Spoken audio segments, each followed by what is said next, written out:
આ એક બાપા સીતારામ મહિલા મંડળના બહેનો છે અને આજે શુક્રવાર છે અને 24 તારીખ છે। તો આ બધા બહેનો આજે વૃંદાવન જીવદયા ગૌશાળામાં આવ્યા છે, ગોપાલભાઈની ગૌશાળા। તો આ બધા બહેનો અત્યારે આજે 1 વાગ્યાથી 4 વાગ્યા સુધી વૃંદાવન ગૌધામની અંદર ગાય માતાની સેવા માટે આવ્યા છે। અને આ ચાલુ વરસાદમાં આ બહેનો ક્યારેય ગૌશાળાની અંદર કે ગાયની સેવામાં ખાડો પડવા દેતા નથી। ચાલુ વરસાદની અંદર જો આ બહેનો આ ગૌશાળામાં આ ગાયને એકદમ ફૂલ પથારી ચોખ્ખી કરી કે બેનું જેવું ઘર ચોખ્ખું રાખે છે એવી ગૌશાળા પણ ચોખ્ખી રાખે છે। તો આ ગૌશાળા જુઓ તમે, એકવાર આ ગૌશાળાની મુલાકાત કરજો। આપણે વેલંજા રોડે આવી છે અને વૃંદાવન જીવદયા છે। તો તમે પણ આ ગૌશાળાની મુલાકાત કરજો। અમારા બાપા સીતારામ મહિલા મંડળ અઠવાડિયે 2 વાર આ ગૌશાળાની અંદર સેવા આપે છે। અને તમારે કોઈ મહિલા મંડળ હોય અને સેવા કરવી હોય તો તમે પણ અહીંયા સેવા નોંધાવી શકો છો। કોઈ એક વારે એક મંડળવાળા બહેનો જો સેવા લે તો આપણે ગાય માતા એકદમ સુરક્ષિત રહે અને એકદમ નિરોગી રહે। કેમ કે રોજ ગાય માતાને જો આવી સફાઈ થતી હોય અને આવી નિરણ નખાતી હોય તો ગૌધામની અંદર ગાય માતાએ પણ આનંદ કરી શકે અને એ એકદમ સ્વસ્થ રહી શકે અને એકદમ નિરોગી રહે। તો બાપા સીતારામ મહિલા મંડળના બધા બહેનો રોજ આવીને આવી સેવા કરે છે। કોઈ પણ ગૌશાળાની અંદર જરૂર હોય તો આ બહેનો પોતે એક સમયનું દાન આપે છે કે રોજ 3 કલાક આ બહેનો ગૌધામની અંદર હોય। ખરેખર સમયથી મોટું કોઈ દાન નથી।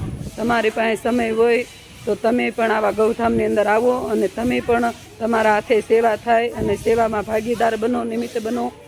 તો આ બહેનો રોજ સેવા કરે છે। જો આ ગૌશાળાની અંદર ચાલુ વરસાદમાં પાણી આવ્યું હતું તો આ બહેનો હાવણે કરીને પાણી કાઢે છે જુઓ। તો આવી સેવા કળયુગની અંદર જો તમે થોડુંક કરશો ને તોય ભગવાન તમારી ઝાઝી નોંધ લે। તો ખરેખર કોઈ પણ મંડળને આ ગૌશાળાની અંદર સેવામાં આવવું હોય તો તમે પણ અહીં સેવા નોંધાવી શકો છો। કેમ કે અમારે એક અહીંયા સોમવારનો અને શુક્રવારનો વારો હોય, પણ બાકીના વારામાં કોઈ મંડળને આવવું હોય તો આ ગૌશાળાનો સંપર્ક કરજો અને તમે પણ આવી સેવા આપો। કેમ કે ખરેખર ગૌધામની અંદર જો રોજ સેવા થતી હોય તો ગૌશાળાની અંદર કે આવી ગાયોને જો એકદમ નિરોગી રહે અને ગૌશાળા પણ ચોખ્ખી રહે। તો બધા બહેનોને નમ્ર વિનંતી છે કે આ વિડીયો જે કોઈ સાંભળો તો એ શેર કરજો, સબસ્ક્રાઈબ કરજો, લાઈક કરજો। કેમ કે લાઈક કરશો ને તોય પણ આમાં જે કાંઈ ધનરાશિ આવશે ને એ અમે ગાયો માટે જ વાપરવાના છીએ। તો ઘરે બેઠા બેઠા એવી પણ સેવા કરજો કે તમારા હાથે લાઈક થઈ જાય, સબસ્ક્રાઈબ થઈ જાય તોય પણ તમારું આમાં પુણ્ય જમા થતું હોય, કર્મ જમા થતું હોય। તો બધા બહેનોને નમ્ર વિનંતી છે કે ખાસ કરીને અમારી બાપા સીતારામ મહિલા મંડળની ચેનલ છે યુટ્યુબમાં, તો બધા બહેનો નમ્ર વિનંતી છે કે સબસ્ક્રાઈબ કરજો, શેર કરજો, લાઈક કરજો। એ મોટામાં મોટી સેવા છે।